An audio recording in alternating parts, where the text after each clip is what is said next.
Getting ready to head back out in the woods, starting the season for firewood. Does anybody remember this saw? Years back I did a video on this when they first came out, the 120i Husky, and it's their consumer battery powered option for the low cost part of the marketplace. And one of the things I had said back then was the battery style saws are probably better for the consumer marketplace, and I'll stick by that. And reason I'm going there is because online there's been a big giant discussion about the future of the saw industry, and I've got some thoughts on that. Doesn't mean they're valid, but I've got a few thoughts on that. And the first thing is, for the consumer saws, that really does make sense to go battery. You don't have to deal with the gas, the oil mixes, and the tuning and the choke, and having the rubber parts of the fuel system degrade over time, during the off season. And for an occasionally used person, plugging in a battery to a charger instead of going and buy gas, put in the saw and run for a couple of hours, maybe doing smaller work. Hard to beat that concept. And as time has gone on, all of us have experienced, battery tools, and they've become a larger part, of our life. They really have. It's a very convenient and, dare I say it, clean option, as compared to having gas-powered everything. Now, at this point in technology, I don't believe that battery technology is ready for the pro marketplace.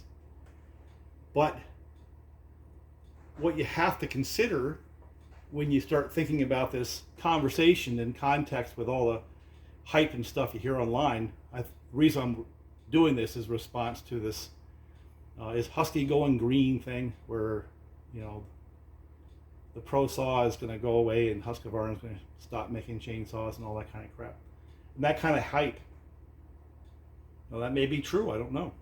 But this is what I do know, is this. And you got to listen kind of carefully, because some people will get it. I don't know if everybody will. The largest amount of revenue in the chainsaw marketplace comes from the consumer saw. So when you look at a company like Husqvarna, what they get out of the lows and the low-end chainsaws in terms of volume far outweighs what they get from the pro saws in terms of both volume and revenue. Steel, on the other hand, is kind of a one-act pony, and they've been trying to diversify, but as a corporate structure, it's a little harder for them to do that. They've gone into all kinds of power equipment, from leaf blowers to, just trying to expand the scope and the size of their marketplace and distribution channels.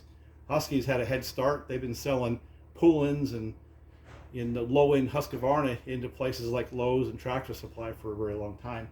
So they got a head start into that. So they already have the distribution channels to sell consumer-type products. And why would they not sell a battery option into that marketplace when the technology becomes available? And just think of all the things, from warranty to service to all spare parts and all the stuff that they don't have to deal with if they sort of let the gas-powered consumer saw, lower-end saw market go away and focus on a battery option. Plus, the political climate worldwide kind of makes it easy to do that. I don't see that as a bad thing, as much as I like my gas-powered saws and always will. But on the 50,000-foot view, really, it's inevitable. It has to be that way, and it's simpler for the rest of society to have a battery-operated tool than it is a gas-operated tool. We grew up with mini bikes and lawnmowers and motorcycles. It was all about sipping little bits of fuel and burning it and turning it into rotational energy and power. And our skills were about tuning 2 strokes and 4 strokes and turning nuts and bolts and torquing cylinder heads and all the stuff that we did as a kid that turned into, in some cases, a business, the ability to support a business, and now in my case, as a retired person, a hobby. But today's kids don't have that. They don't have the same education we had in terms of physics and understanding of physics. You know, gasoline powered things are the sinful, evil things destroying the earth. That's what they're taught in the green agenda, all that kind of stuff. So it's not a surprise that a battery option both makes sense from a practical standpoint, but also a political standpoint. So just accept it. That's what's going to happen, guys. Chainsaws will be battery operated. And not make fun of it, make light of it, instead of doing porting jobs and all that kind of stuff. And that's an industry in of itself. It'll be hot rod batteries with more density, you know, kind of like the Stark-fired motorcycle concept, and capacitors instead of nitrous in order to make a little bit of a boost, dump a bunch of charge into a motor, and learning how to make a motor more torquey and pick up RPM. That's where it's going to go on the small saws. And it's not a bad thing, it's what it is. So either fight it and be disappointed, or accept it and endorse that and have fun with it. Chains are going to be the same. You still have to learn how to run these things, right? Now, the ProSaw thing, this is where it's going to get interesting, and this is pure speculation. I don't advertise where I've been, but I've kind of been around, you know, to steal a line from a famous movie, in multiple industries, and also a lot of leading edge technology, so I kind of get a sense of these things. The ProSaw marketplace is going to be a little tougher. And here's the reason why. It's not because of the emerging technology, because that may take 5-10 years to get there, but it'll be here. But in the meantime, the gas-powered options will need to be sold and supported. When you take away the small saw marketplace and leave just the larger saws, you have to restructure the company to be able to handle that, because it's a different cost structure. There's less volumes, less cash, but they're high technology machines, and they're expensive to design, they're expensive to build and support. So the corporate structure, in order to support the infrastructure required to build these bigger, more powerful saws that we have now, has been in the past somewhat blended in with the big cash flow from the consumer side. So the company that is able to take that and turn it into a profitable yet price where customers can still buy it, company wins. Okay? You might argue that steel, because they're more that way right now and they already have a higher cost per unit, and their company structure is built around that smaller model, they might have an advantage. Or you might argue that Husqvarna may run at a lower profit margin, and they already have the technology, have more corporate resources. They may be better. I don't know. Makita, they basically told you what the smaller company is going to do. They basically spent time and effort into the battery-powered smaller saws in their ditch and Dolmar. Done. Over.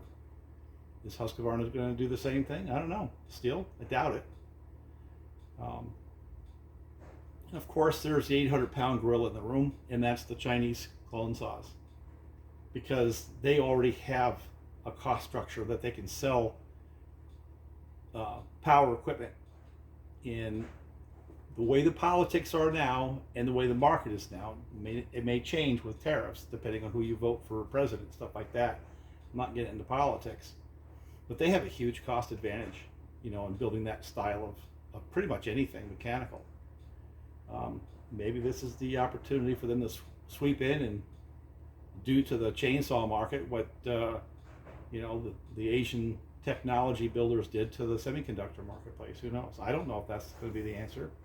All I know is that you can pretty much kiss the consumer small saw market goodbye.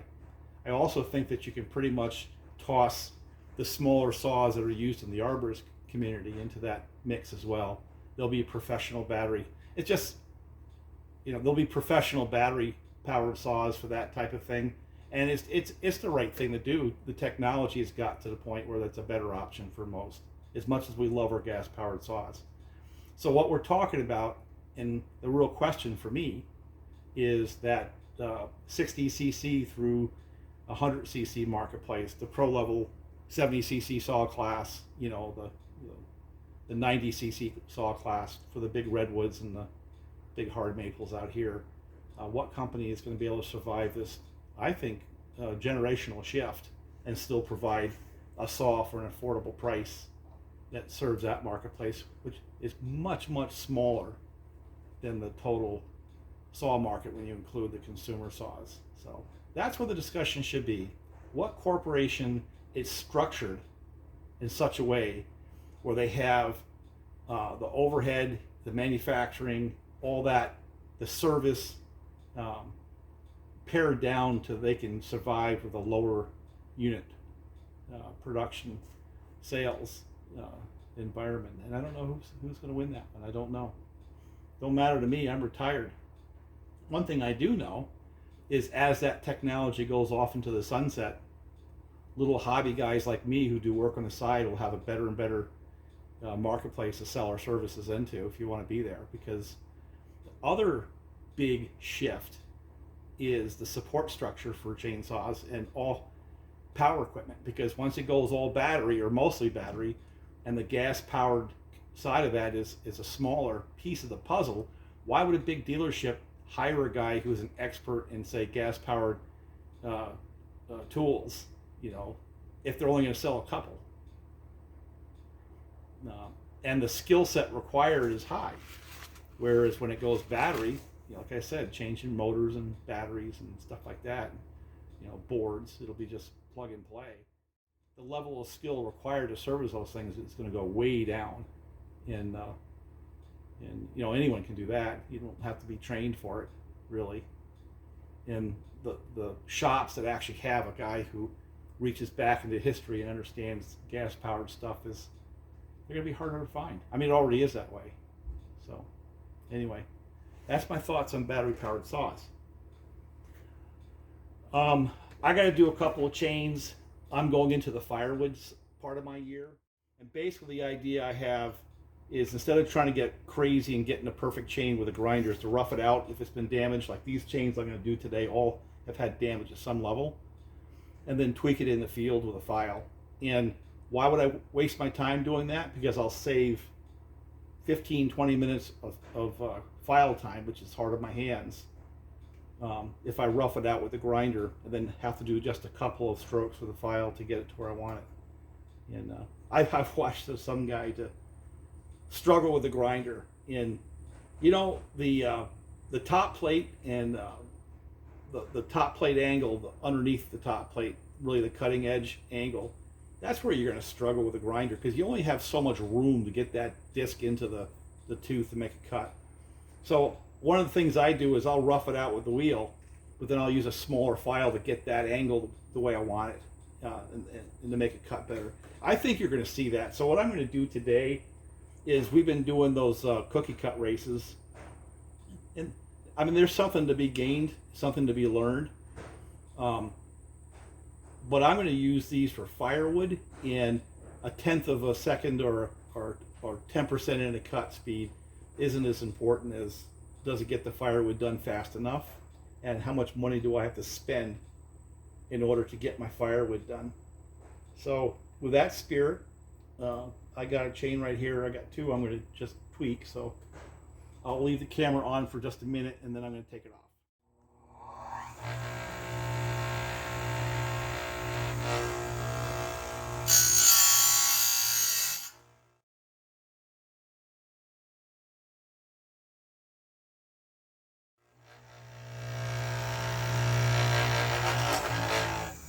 Now, since I like the angle, I'm going to go right to the next chain.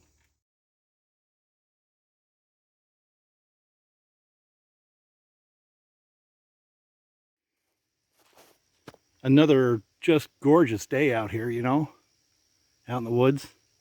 This is where I'd prefer to be versus pretty much anywhere else, you know, working out in here. So I've got a bunch of this stuff here I'm just going to block up. I'll split some. We did some on one of the other videos, so I'll just kind of complete this and start filling up this trailer. Isn't it kind of apropos though? based on the conversation we just had. But yeah, late summer. I'll clean up this here first, and then we'll get down there and start working on that top. I'm going to run the one project saw here just to see if I can get some work out of it. And I'm going to put another tank on the customer saw to make sure it's running better before I turn it loose back to them. I've got one tank through it now, and true to Auto-Tune form, you know, short of flashing it, it takes a little while for it to tune itself to its new configuration. This one's no different. If you go back and watch my videos on the 572 junk pile build, it took, I don't know, probably 2 or 3 tanks for it to kind of settle out to where it was and the temperatures I was running. Now, of course, I could go flash it and start from a default, but part of the point of this whole series has been the things you can do without having to have a dealer involved, you know. So that saw has come completely apart, and then a short block put back together, and it has not seen the current version of Common Service Tool ever since I've had that saw, other than me getting that first initial report, so I knew it was a problem. But let's just see if it can run itself back into shape. Now, I'm using the customer bar and chain right now, and I'll tell you what, I don't understand that. It doesn't cut as bad as I thought it would, but it is pretty slow actually. So, you know, it's obviously a compromise of saving time on the filing but losing time in the cut. That was the choice. And this particular fellow tried to offset the loss in cut speed with an 8-pin sprocket on the 20-inch bar. But if you go back and look at my other video, I put it up. Even in that configuration, it wasn't as fast as the same saw with a 28. You know what I'm saying? If I remember correctly, that saw pretty much right after a field tune with this bar and chain. Yeah, I dumped some oil on there. I overfilled that. Was, I don't know, 28, 29 seconds, that range. And then when I put that bar and chain on with the 8-pin, because I ran the 28 with a 7-pin on that saw, it was 30 seconds just to get down through the same piece of wood, and didn't even get to the other side because it was like a 26-inch diameter piece of wood, you know what I'm saying? There's no way that's going to perform as well as a full house chain on that short bar. Just won't do it. And I don't know. I'm not a big fan of changing the gearing except for cookie cuts. You know, that saw would just be a lot better off with a standard 7-pin with a 24-inch bar for what he's doing. Humble opinion. I'll have a conversation with the dealer, and I hope they have a conversation with the fella. But you know, often what happens in these situations is the guy's done it forever, kind of evolved his way to that, and it's working for him. And he might have all his saws set up pretty much the same way, and it's just what he's used to. I'm not going to argue that. It's almost like a religion. It's what they believe. But that thing there is abysmal for me. I couldn't run it that way. I think it killed the saw. I really do. So what we're going to do is I'm going to just take a couple of cuts of that and see if I still see the situation the same way by feel. You're not going to be able to quantify it because these are all different diameters. And I'm going to run the 28 on the 575. And then I'm going to take the 28-inch off that one, put a 24. And then put a full house chain that I just hit with a grinder on that one. And then see what happens. And if I don't like it, I'll hit it with a file, then try it again. And then try to make some sense of that setup. Oh, the other thing is, this is a 72 chain where a 73 needs to go. I don't know if you see that much slop. I don't know if that's part of his magic. But the chain I'll put on there is a 058 instead of the 050. Now, of course, you got to start them, right? And again, I'm going to let it focus on the saw and not me. So let's start with my 575 work saw and 28-inch bar that I have used for a while. And I'm just going to have to give you commentary because it's just not something you can quantify. So what I typically do is I'll bust these in half, and I'll just split them with the axe. And when you're noodling, you really want to have a bar long enough to get all the way through. But sometimes if you have multiple stacks, having too long a bar, it'll interfere on the other side and kind of kick back on you. So having enough bar is all you want. You don't want too much bar. So weight does matter. Too much size matters too.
You know, there's some of the operators out there with the chainsaws, they just shut them off every time they make a cut. And I'm going to start doing that a little more just to see if my saws continue to start easily. So, but my first impression of that 575, it's a great saw, but it doesn't shed the noodles. I got to figure out a way to have it get rid of the noodles. It doesn't do that well, you know.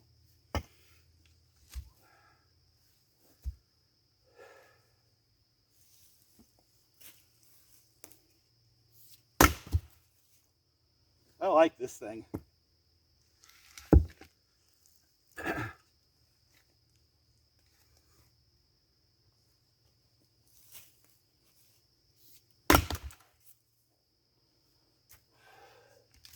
Kind of begs the question on some of these, do I even have to noodle them? Doesn't it? Give that a test too.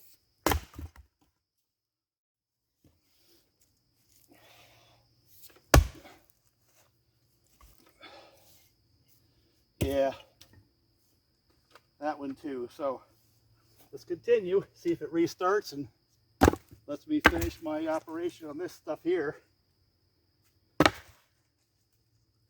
We'll move on.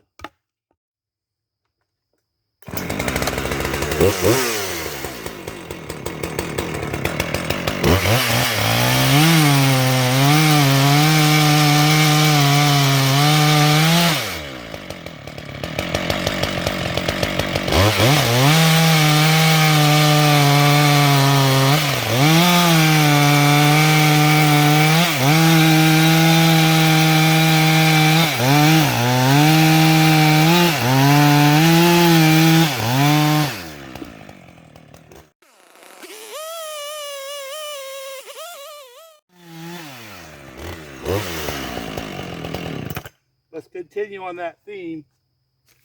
Just shut it off and see if it restarts. Theory being it might save fuel that way, right?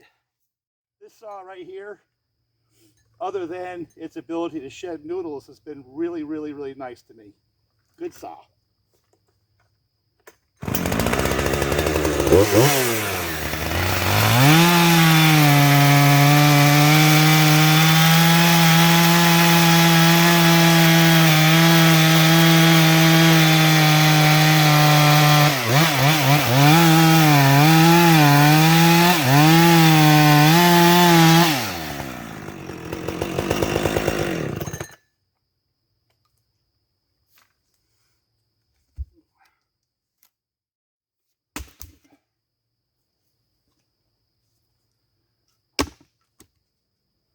Okay, I have to tell you, I'm getting less and less interested in running that other saw. So now if I run it, it's because I have to. You know, in order to finish my job of building it with a new set of cases, not because I particularly want to run it.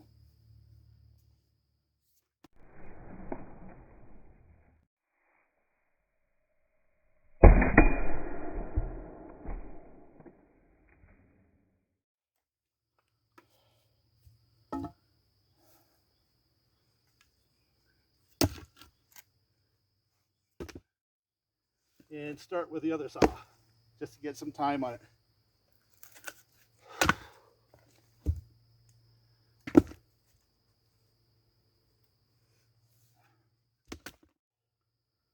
Kind of curious on how its tune is relative to yesterday.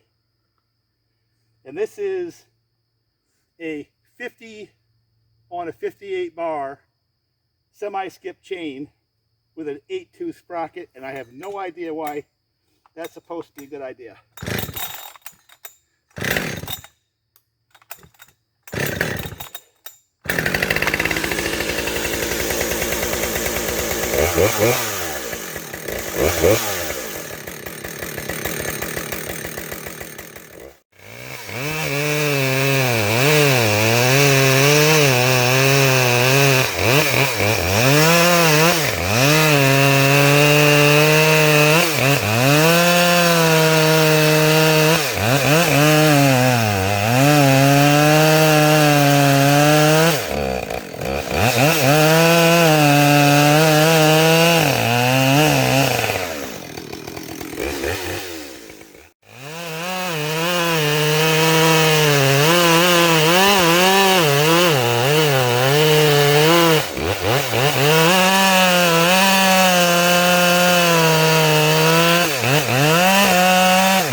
Let's start doing that same thing with this saw. Shut it off and restart, shut it off and restart. And then we're gonna go on to the next pile in a minute. Just a couple more cuts here.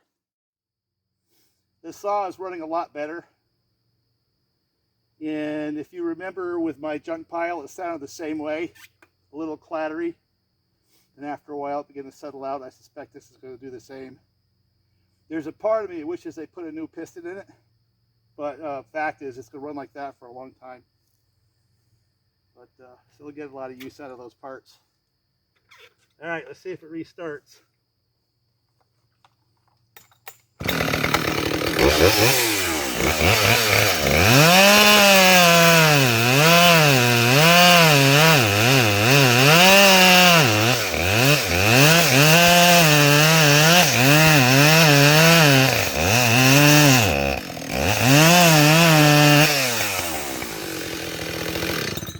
I don't know if you noticed, though, I got to really wedge that chain. It has that feeling where you push, and it cuts a little bit. Then you relax, it stops cutting, you got to push again. So it's just simply not, it's not a chain that I would, it's not a setup that I would recommend.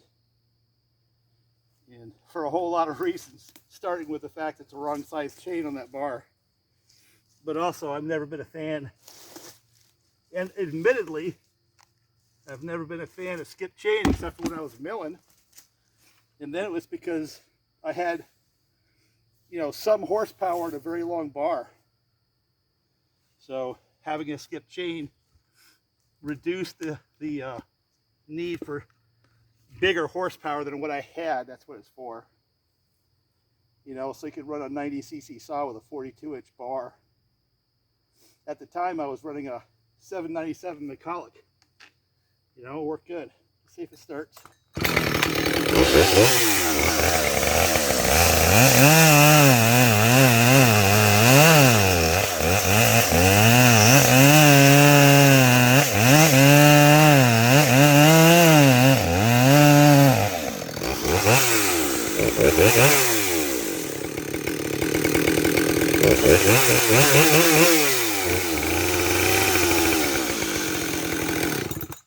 Yeah, it's running a lot better than it was yesterday. So what I'm going to do now is shut the camera off, change out the chain on that bar to a standard chain that I hit with a grinder, and see whether or not I like it as little as this one. Yeah, I don't like that chain.